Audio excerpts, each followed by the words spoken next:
Please, Elena whispered, her fingers trembling as they wrapped around the bartender's wrist. Don't let him take me home. He'll kill me this time. I know he will.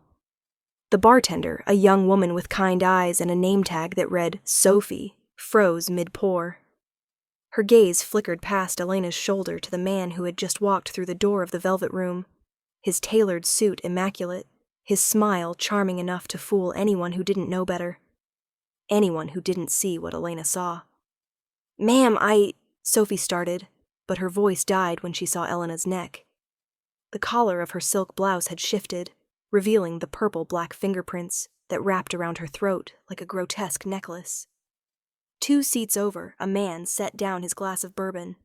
He'd been sitting there for nearly an hour, watching the room with the quiet attention of someone who made it his business to notice everything.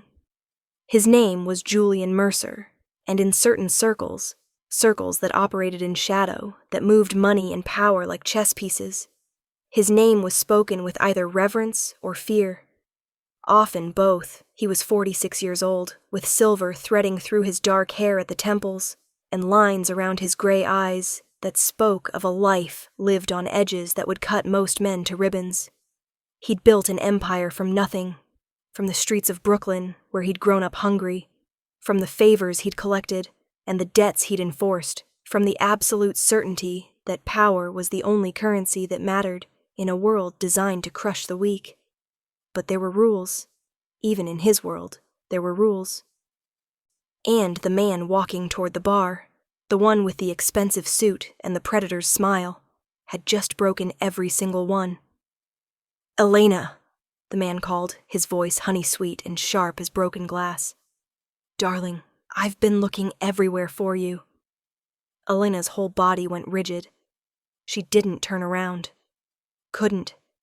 If she turned around, she'd see his face, and if she saw his face, she'd remember the last time she'd made him angry.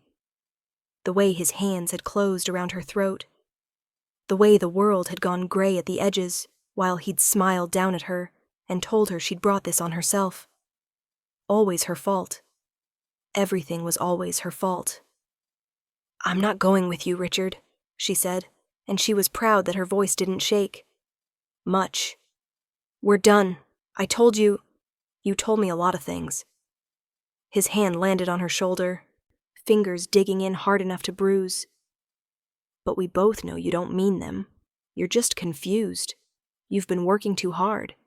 You need to come home and rest. Home. The word made her stomach turn.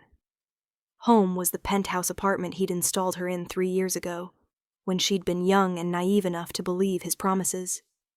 Home was the golden cage where he'd slowly stripped away her friends, her family, her job, her sense of self, until she existed only as an extension of him. Until last week, when he'd wrapped his hands around her throat for questioning why he'd come home at 3 a.m, smelling like another woman's perfume. Something had broken in her that night. Or maybe something had finally mended. Some part of her that remembered she used to be a person with dreams and dignity, and a life that belonged to her. She'd waited until he left for work, packed a single bag, and ran. I'm not confused, she said now, finally turning to face him. She wouldn't give him the satisfaction of her fear. She wouldn't. I'm leaving you. It's over. Richard's smile didn't waver, but something flickered in his eyes. Something cold and cruel and familiar. You don't get to leave me, Elena. We've discussed this. Sir. Sophie's voice was steady, professional, but Elena could see her hand inching toward the phone beneath the bar. I'm going to have to ask you to step back from the customer. Richard's head swiveled toward the bartender like a snake scenting prey. This is a private conversation between me and my fiancé. I'm not your fiancé, Elena said. I never was. I threw that ring in the river a week ago. Richard's grip tightened on her shoulder until she gasped. That ring cost $80,000. Then you should have thought about that before you tried to strangle me. The words rang out in the quiet bar, and several heads turned. Richard's jaw tightened. He didn't like scenes, didn't like witnesses.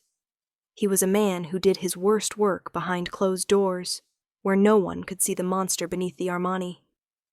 "You're making a spectacle of yourself," he hissed. "Get up, we're leaving." No. His hand moved so fast she didn't see it coming. One moment she was sitting at the bar, and the next he'd grabbed her arm and yanked her off the stool, hard enough that she stumbled into him. "I said we're leaving, and I said she's not going anywhere." The voice was low, calm, and carried the weight of absolute authority. Elena's head jerked toward the man who had risen from his seat 2 stools down, and for a moment she forgot how to breathe. He was tall, several inches over 6 feet, and built with the kind of lean, controlled power that suggested violence held on a very tight leash. His suit was charcoal gray, impeccably tailored, and his eyes were the color of winter storms. He looked at Richard the way a wolf might look at a particularly annoying dog, like something to be dealt with. Richard laughed, but there was a thread of uncertainty in it. "And who the hell are you?" "Someone who doesn't like seeing a man put his hands on a woman who's asked him not to." The stranger's gaze shifted to Elena, and something in her chest turned over. "Are you all right?" No one had asked her that in 3 years. Not once. She'd almost forgotten what it felt like, to have someone look at her like she mattered. Her voice cracked. "I don't want to go with him." "Then you won't." Simple as that. Like it was already decided. Like he'd decided it. Richard's face flushed an ugly red. "Listen, buddy, I don't know who you think you are, but this is none of your business. She's mine." The stranger's expression didn't change, but something shifted in those gray eyes. Something dangerous. "She's not anyone's. People aren't property." He took a step closer, and Richard, for all his bluster, took a step back. "But if you touch her again, you'll be mine. And I promise you, you won't enjoy the experience." Richard's hand dropped from Elena's arm. She staggered back, her heart hammering against her ribs, and Sophie was there suddenly, pulling her behind the bar. "Do you know who I am?" Richard demanded, but his voice had lost its confidence.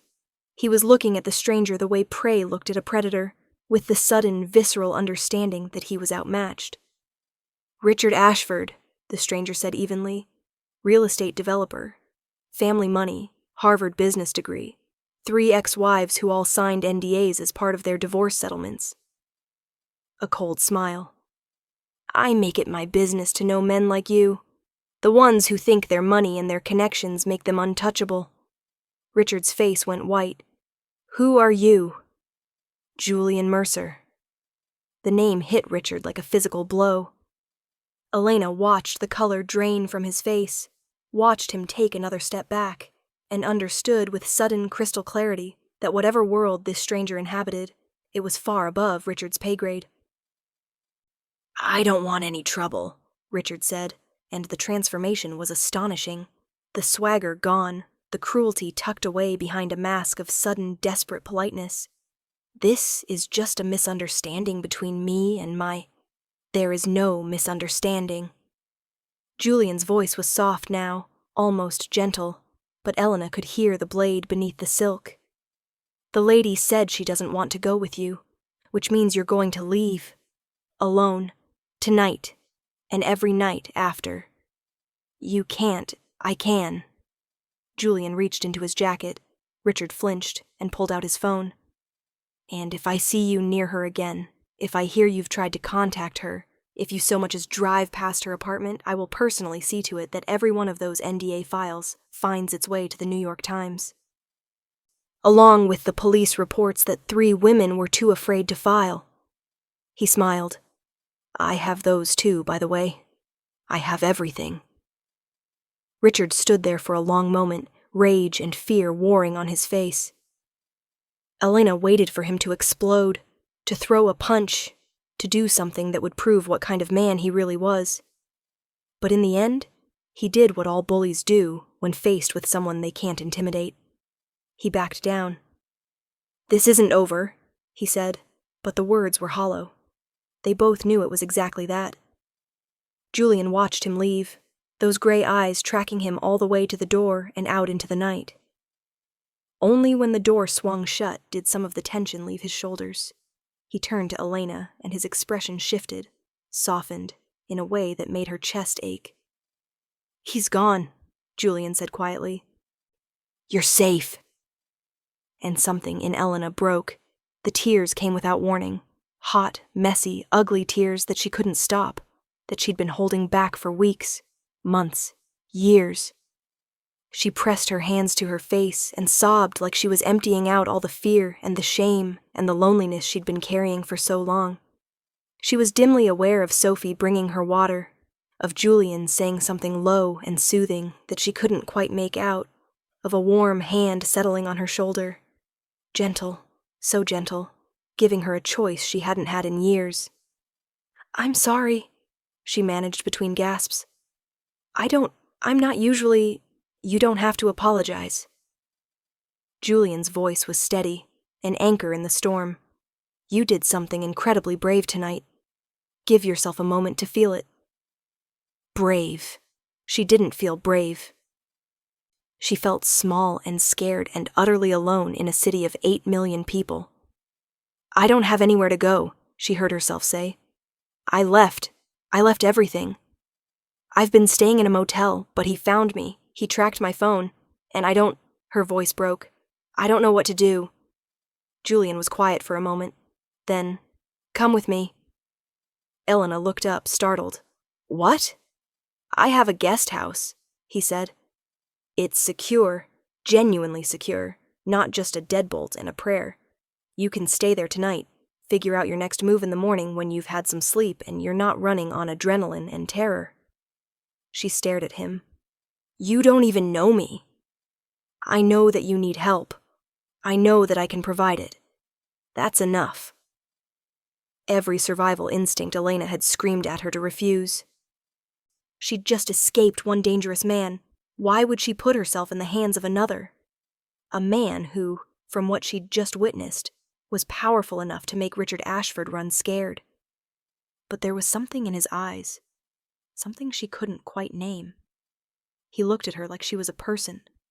Not a possession, not a problem. Just a person who needed help. When was the last time anyone had looked at her like that? "Okay," she whispered. "Okay." Julian nodded once, then turned to Sophie. "Put her drinks on my tab, and anything else she needs." He slid a card across the bar. Black, no visible numbers. Just a name embossed in silver. Sophie took it with wide eyes. "Yes, sir." He turned back to Elena and offered his hand. Not grabbing, not pulling, just offering. "My car's out front." She took his hand. And that was how Elena Richardson walked out of one life and into another. The car was black, sleek, and probably cost more than Elena had made in the last 5 years combined.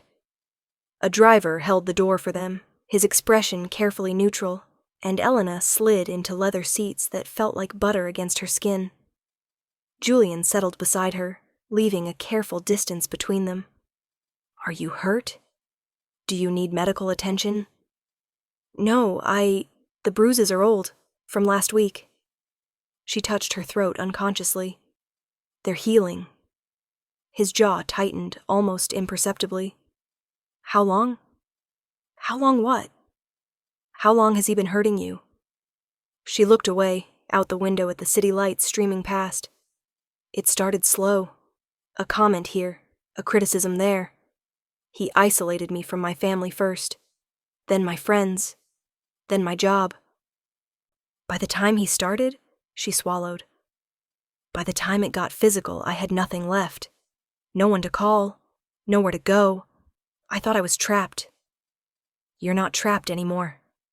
Such simple words, but the way he said them, like they were an absolute truth, like he'd carved them in stone, made something in her chest loosen. "Why are you helping me?" she asked. "Really?" Julian was quiet for a long moment.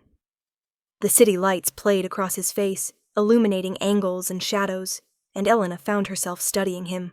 The strong line of his jaw, the gray at his temples, the way his hands rested on his knees with the kind of controlled stillness that suggested they could move very fast if they needed to. "My mother," he said finally. She was in a relationship like yours once. I was young, 8, 9. I watched a man destroy her piece by piece, and I was too small to stop it. His voice was flat, controlled, but Elena heard the old pain beneath it. I swore then that if I ever had the power to help someone in that situation, I would. No questions asked. No strings attached. What happened to her? She got out. Eventually. But it took years, and it nearly killed her. He met Elena's eyes. It won't take you years. I won't let it. The car turned onto a private road, then through a gate that opened automatically, and Elena got her first look at Julian's estate. It was massive, a stone manor house that looked like something out of a period drama, set on grounds that seemed to stretch forever into the darkness. The guest house is through there, Julian said, pointing to a smaller building nestled among the trees. It's fully stocked, food, clothes in various sizes, toiletries. The security system is state-of-the-art. No one gets in without my say-so. Elena stared at him. You do this often? Take in strays? Something flickered across his face. Amusement, maybe, or something softer. You're not a stray. You're a person who's having a very bad week. He opened his door. Come on, let me show you around. The guest house was nicer than any home Elena had ever lived in. Warm hardwood floors, a fireplace already crackling, a kitchen that gleamed with high-end appliances. The bedroom had a 4-poster bed piled with soft blankets, and the bathroom featured a clawfoot tub that she immediately wanted to sink into and never leave. Stay as long as you need, Julian said from the doorway.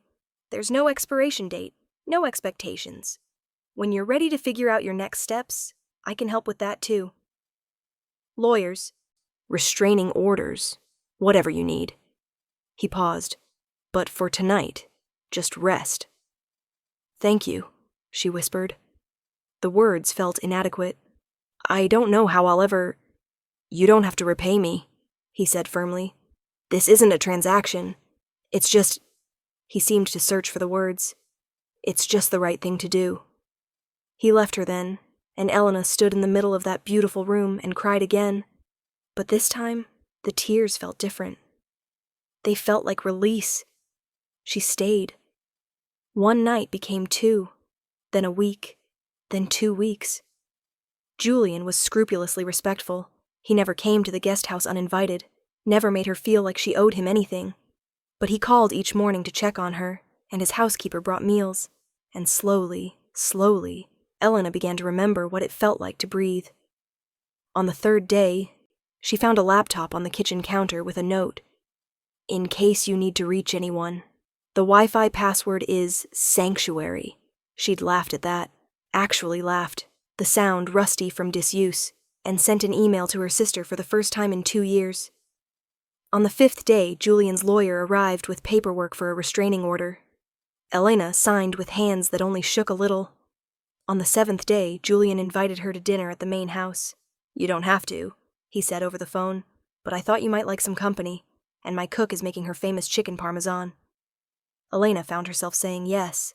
The main house was even more impressive on the inside than the out. Vaulted ceilings, artwork that looked like it belonged in museums, furniture that managed to be both elegant and comfortable. But it was the small details that caught Elena's attention. The family photos on the mantel, the well-worn book on the side table, the slightly crooked lampshade that no one had bothered to fix. This wasn't a showpiece. It was a home. Julian met her in the dining room, and she was struck again by how handsome he was. Not in the flashy, obvious way Richard had been handsome, but in a quieter, steadier way. Like a mountain. Like something that would still be standing after everything else had crumbled. You look better, he said as he pulled out her chair. The color's coming back to your cheeks. I feel better. She sat, smoothing her napkin over her lap. I slept 8 hours last night. I can't remember the last time that happened. Good. He sat across from her, and for a moment, they just looked at each other. There was something in his eyes, something warm, something wanting, that made her pulse flutter. She looked away first. Over dinner, they talked. really talked. Julian told her about his business, import-export, he said, which Elena suspected was a euphemism for something considerably more complicated, and about his mother, who lived in a villa in Italy now and called him every Sunday to complain that he worked too much. Elena told him about her family, her career as a journalist that she'd abandoned when Richard convinced her she wasn't good enough, the dreams she'd buried so deep she'd almost forgotten they existed. "You should go back to it," Julian said. "Writing." "I haven't written anything in years." "Then start again.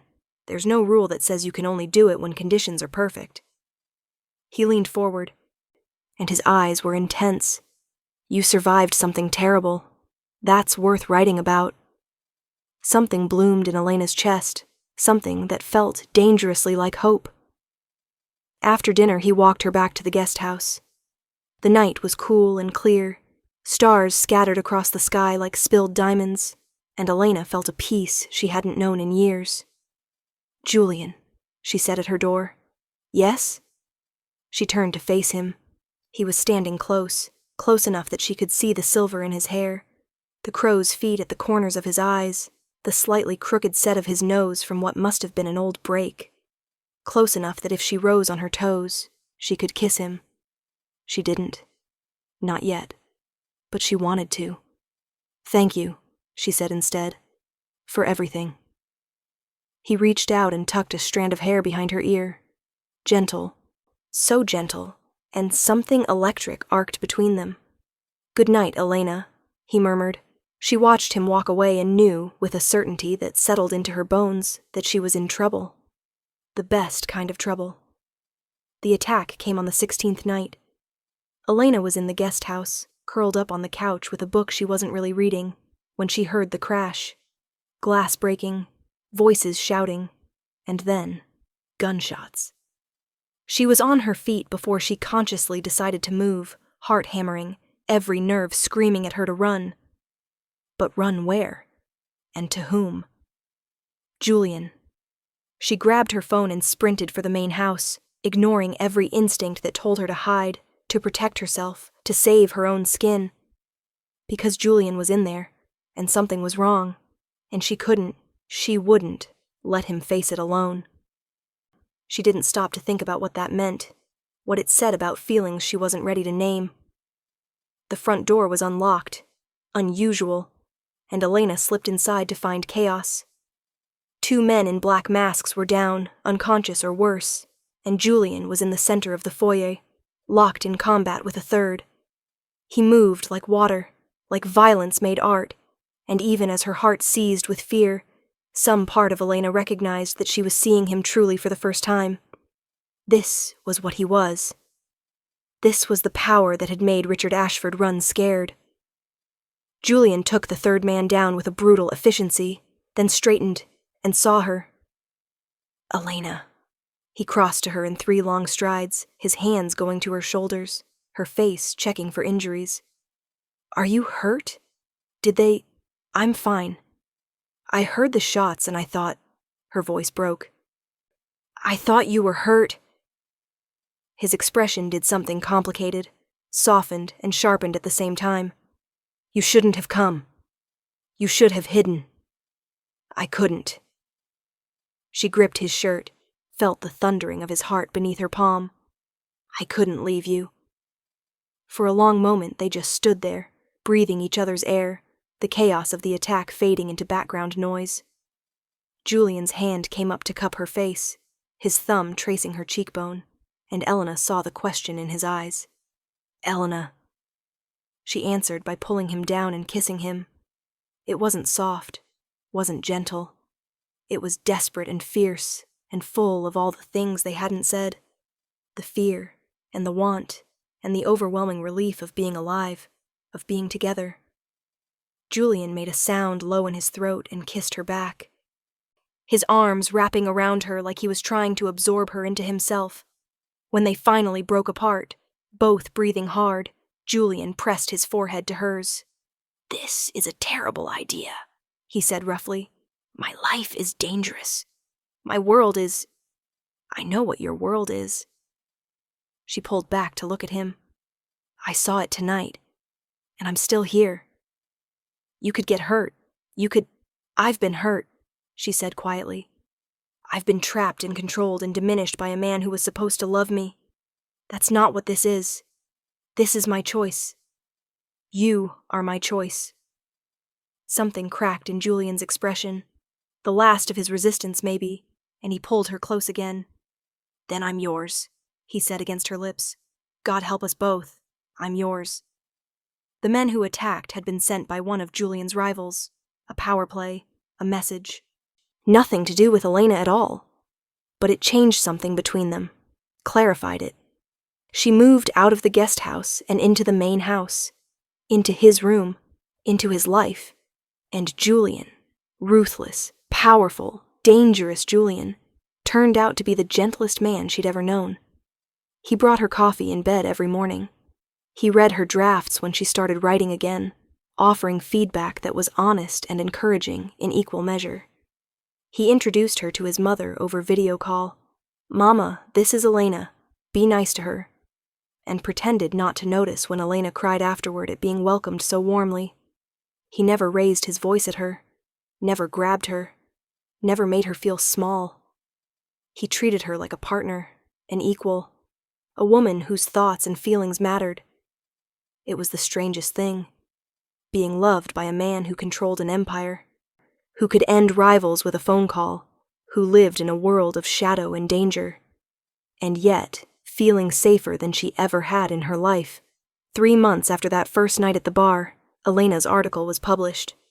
It was a piece about domestic violence, her own story, names changed but details true, written with the clear-eyed honesty of someone who had survived and wanted to help others do the same. Julian had connected her with an editor at a major magazine, and the response was overwhelming. Emails poured in from women who recognized themselves in her words, who thanked her for making them feel less alone. She was sitting on the terrace, reading through the messages, when Julian found her. More fan mail? He asked, settling beside her. This woman left her husband after reading my article, Elena said, her voice thick. She's in a shelter now. She's safe. Julian took her hand. Because of you. Because of us. She looked at him. This man who had stepped out of the shadows to save her, who had given her space to heal, and then stood by while she rebuilt herself. I wouldn't be here without you. You would have found your way, he said with quiet certainty. You're stronger than you know. She smiled. Maybe, but I'm glad I didn't have to do it alone.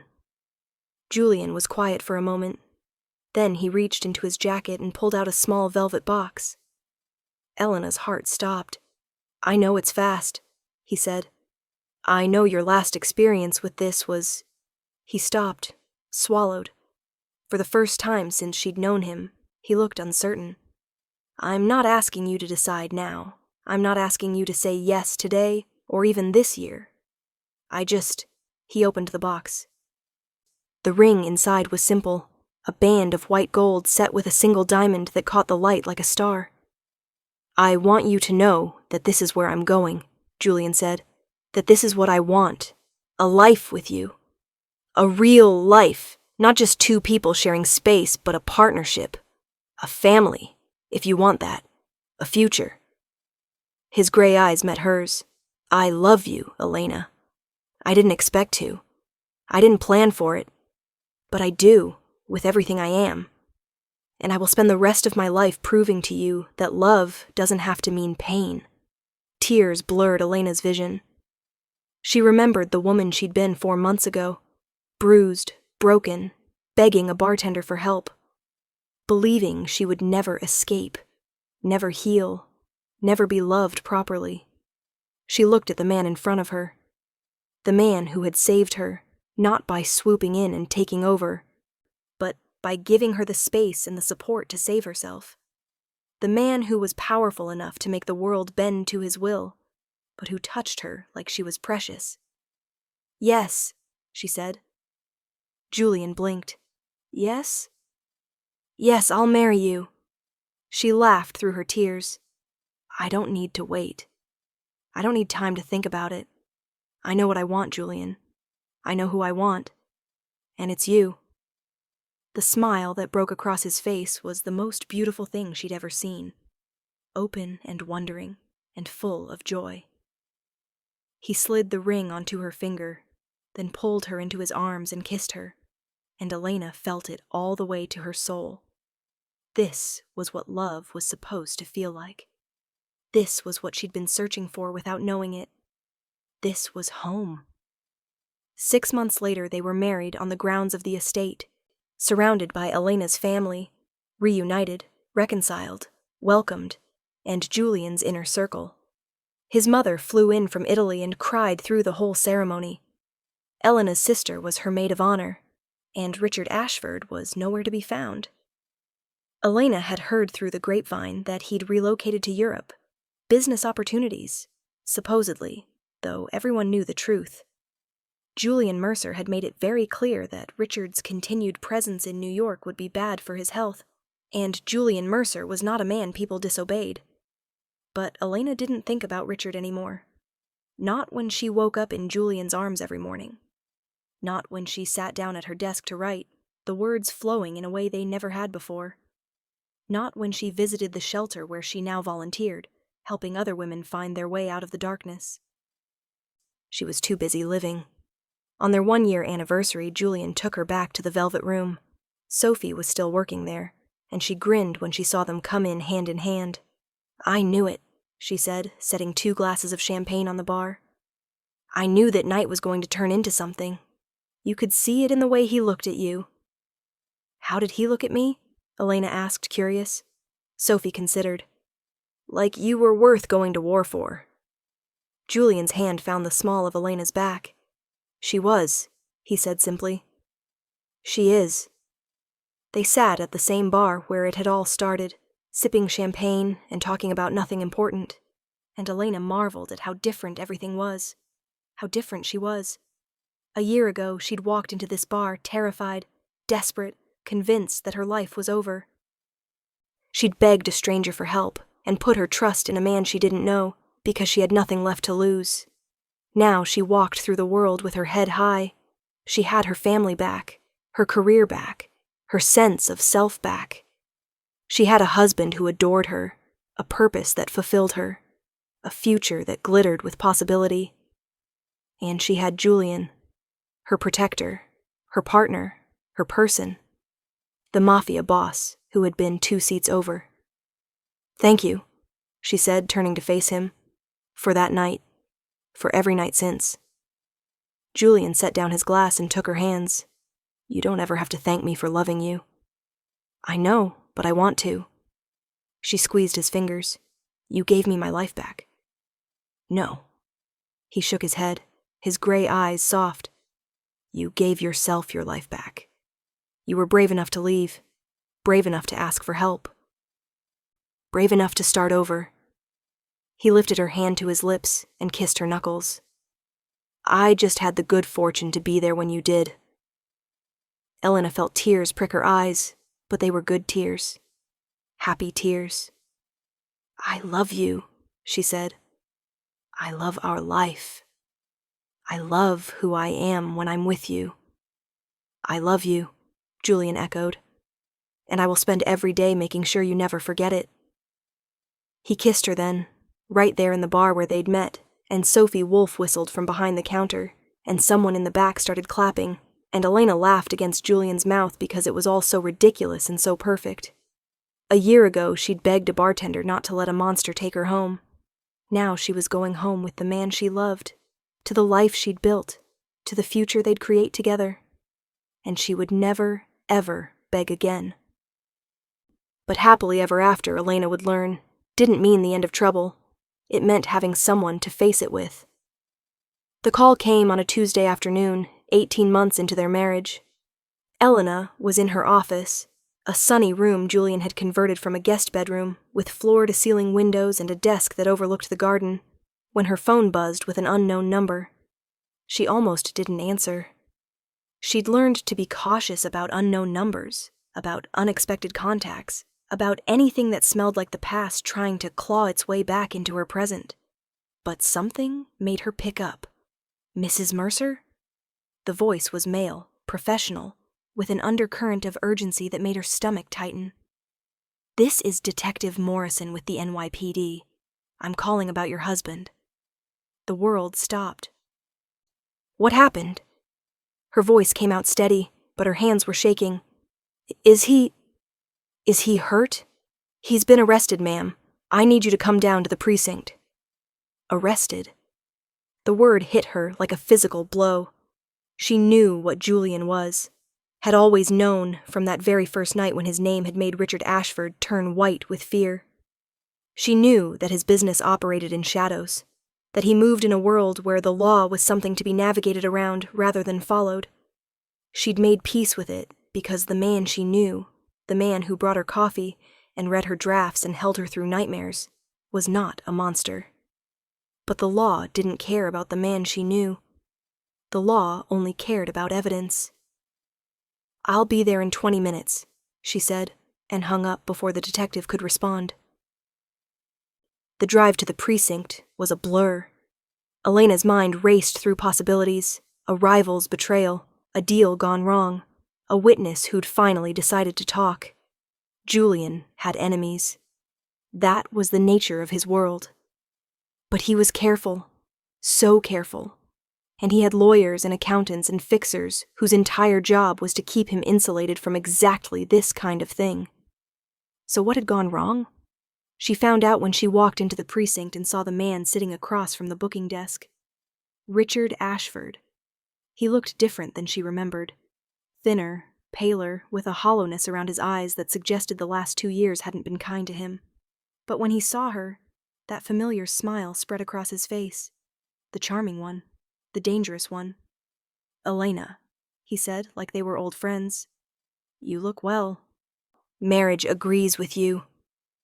Every instinct she had screamed at her to run, but she wasn't the same woman who had fled from him 2 years ago. She'd rebuilt herself. She'd found her voice. She would not let him take it from her again. "What did you do?" she demanded. Richard's smile widened. "I told the truth.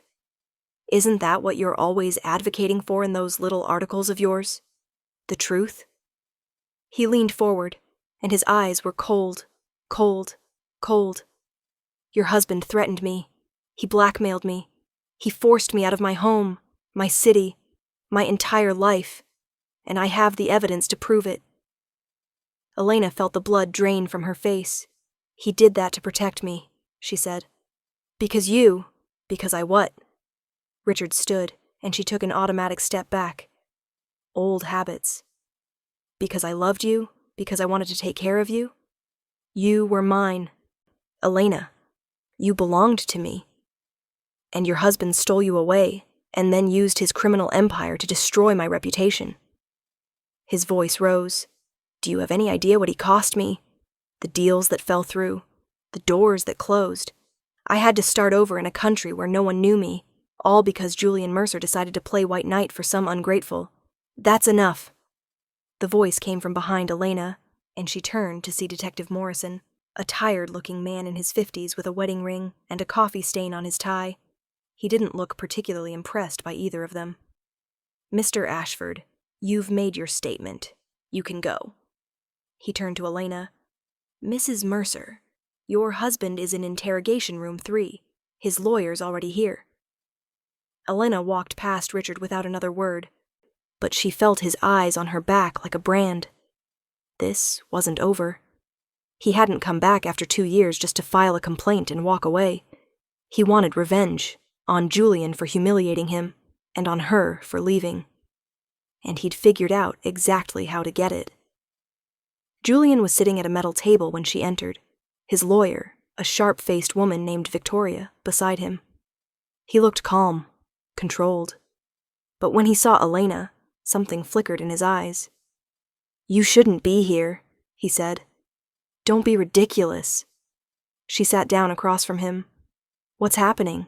What did he give them?" Victoria answered. "Recordings, photographs, documentation of threats Mr. Mercer allegedly made against him, enough to support charges of extortion and blackmail." She paused. "If convicted, he's looking at 10 to 15 years. The room tilted. 10 to 15 years. A decade and a half of her life without him. Their future, children, grandchildren, growing old together, erased by a man who had once tried to strangle her for asking a question. "No," Elena said. "No, this isn't—" He was protecting me. Richard was abusing me. Julian was trying to keep me safe. Unfortunately, Victoria said carefully, that context doesn't change the legal nature of the threats. The law doesn't have a "he deserved it" exception. Julian reached across the table and took Elena's hand. "Listen to me. This is not your fault. Whatever happens. She stared at him. "You're not giving up. I won't let you." "Elena." "No." She pulled her hand back and stood. "You saved my life. You gave me everything. And now you think I'm just going to sit here and let Richard Ashford take you away from me?"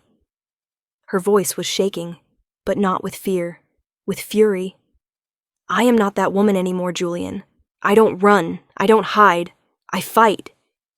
She turned to Victoria. "Those NDA files Julian mentioned, the ones from Richard's ex-wives, do you still have them?" Victoria's eyebrows rose.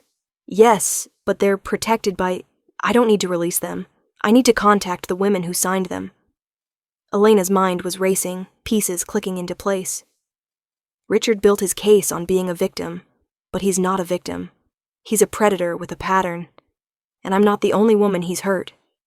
Julian was watching her with an expression she couldn't quite read. "Elena, these women signed those NDAs because they were afraid of him. They might not want to come forward. Then I'll tell them they're not alone." She met his eyes. "I'll tell them what I tell every woman who reads my articles, that their voice matters, that their story matters, that there's power in speaking the truth together." The room was silent for a long moment. Then Victoria pulled out her phone. "I'll get you the contact information," she said. "But Elena, this could get ugly. Richard has resources. He has lawyers. He's going to fight back." Elena thought of the woman she'd been 2 years ago, bruised, broken, begging a stranger for help. She thought of the woman she was now, published, purposeful, loved. "Let him," she said. The next 3 weeks were the hardest of Elena's life. Julian was released on bail, a sum that made Elena's head spin, but the charges stood. The evidence Richard had gathered was damning. Recorded phone calls, time-stamped photographs, a paper trail of ruined business deals. Julian's lawyers worked around the clock, but their faces grew grimmer with each passing day. Meanwhile, Elena made phone calls. The first ex-wife hung up on her. The second listened for 5 minutes, then said she couldn't help and disconnected. The third, a woman named Caroline who lived in Connecticut now, agreed to meet for coffee. "He broke my arm," Caroline said over untouched lattes, her voice flat. "Told the doctors I fell down the stairs, and I backed him up because I was so scared of what he'd do if I didn't." She looked at Elena. "You really think we can stop him?" "I think we have to try," Elena said. "Together." Caroline was quiet for a long moment. Then she nodded. One by one, the others came forward. The first ex-wife called back, apologizing, explaining that she'd been caught off guard but wanted to help. The second reached out through a lawyer, offering a written statement. A former girlfriend surfaced, a woman who'd never pressed charges but had hospital records that told their own story. And then, the breakthrough. One of the women, the second ex-wife, Margaret, had kept something. A video. She'd filmed it in secret during one of Richard's rages, insurance against the day he might try to hurt her again. She'd never used it, never shown anyone, because she'd been too afraid of what he'd do if he found out. But now she wasn't afraid anymore. "Use it," she told Elena. "Use it and bury him." The video was horrifying. 3 minutes of Richard Ashford screaming at his then-wife, throwing objects, backing her into a corner with his fists raised. It wasn't just evidence of violence, it was evidence of a pattern. A history. A man who had made a career of hurting women and walking away unscathed. Victoria took it to the DA. And the DA, it turned out, was very interested. Richard Ashford had made a critical mistake. In his desperation to destroy Julian, he'd put himself back in the spotlight. He'd invited scrutiny. And now, with 5 women ready to testify about his abuse, with medical records and witness statements and that damning video, the narrative he'd constructed began to crumble. The charges against Julian were dropped on a Thursday morning. Elena was in the courthouse when the judge made the announcement, seated in the front row with Caroline and Margaret and the other women who had come forward. Julian stood at the defense table, his expression unreadable, and when the words "case dismissed" echoed through the room, he turned and found her eyes. She was crying. She couldn't help it. 3 weeks of terror, of sleepless nights, of imagining a future without him. And now it was over. He came to her through the crowd, pushing past reporters and lawyers and gawkers, and pulled her into his arms. "You did this," he said against her hair. "You saved me." "We saved each other," she whispered back. "That's what we do." Behind them, the other women were hugging, crying, holding onto each other with the desperate relief of survivors who had finally won. And across the courtroom, Richard Ashford sat in handcuffs, his face gray, his lawyers already talking about the charges he now faced: assault, battery, witness intimidation, filing a false report. He would go to prison. Not Julian. Him. Justice, Elena thought, tasted like freedom. That night, they went home to the estate, their home, the life they'd built together, and sat on the terrace under the stars. "I was ready to take the plea," Julian admitted, his voice quiet. "Victoria wanted to fight, but I kept thinking, if I go to prison, at least you'll be safe. At least he won't be able to use me to hurt you anymore." Elena turned to look at him. "That's not your decision to make. We're partners, Julian. That means we face things together, the good and the bad." "I know," he took her hand. "I know that now. Watching you these last few weeks, the way you refused to give up, the way you brought those women together." He shook his head. "You're the bravest person I've ever met." "I had good teachers." She squeezed his fingers. "My husband, for one. He taught me that power doesn't have to mean cruelty. That strength can be gentle." She paused. "And my mother, actually. She called yesterday." Julian's eyebrows rose. Elena's relationship with her mother had been strained since she'd reconnected with her family. Too many years of Richard's influence, too many lies she'd told to cover for him. Her mother had struggled to understand, to forgive. "She saw the news," Elena said. "About the case, about the other women. And she said," her voice caught, "she said she was proud of me, that I'd become the woman she always knew I could be." Julian pulled her close. "She's right. You have." They sat in silence for a while, wrapped in each other, listening to the night sounds of the garden. And then Elena said the thing she'd been holding inside for weeks, the thing she'd been afraid to voice in case it jinxed everything. "I'm pregnant." Julian went very still. "I found out the day before you were arrested," she continued. "I was going to tell you that night, make it special, but then," she shrugged, "the world fell apart." "Elena," his voice was rough. Is it? Everything's fine. The baby's healthy. I'm healthy." She smiled. "We're going to be parents, Julian." For a long moment he just stared at her. And then Julian Mercer, the man who controlled an empire, who had faced down rivals and enemies and threats without flinching, burst into tears. He pulled her into his lap and held her so tight she could barely breathe, his face buried in her hair, his whole body shaking. "A baby," he kept saying. "We're having a baby."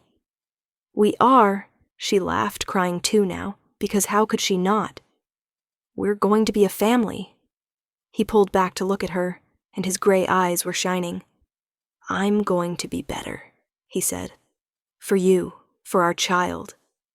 I'm going to build something legitimate, something our kid can be proud of." "I know you will," Elena said. "I've always known." He kissed her then, soft and sweet and full of promise, and Elena felt the last of her fear dissolve. She'd walked into a bar 2 years ago, terrified and alone, begging a stranger for help. She'd put her trust in a man she didn't know because she had nothing left to lose, and now she had everything. A husband who loved her, a family restored, a voice that mattered, a future bright with possibility. And soon, a child who would grow up knowing that love didn't have to hurt, that strength could be gentle, that there were people in this world, even in the shadows, even in the dark, who would fight for the ones they loved. Elena Richardson Mercer had begged a bartender not to let a monster take her home, and the Mafia boss 2 seats over had given her the world instead.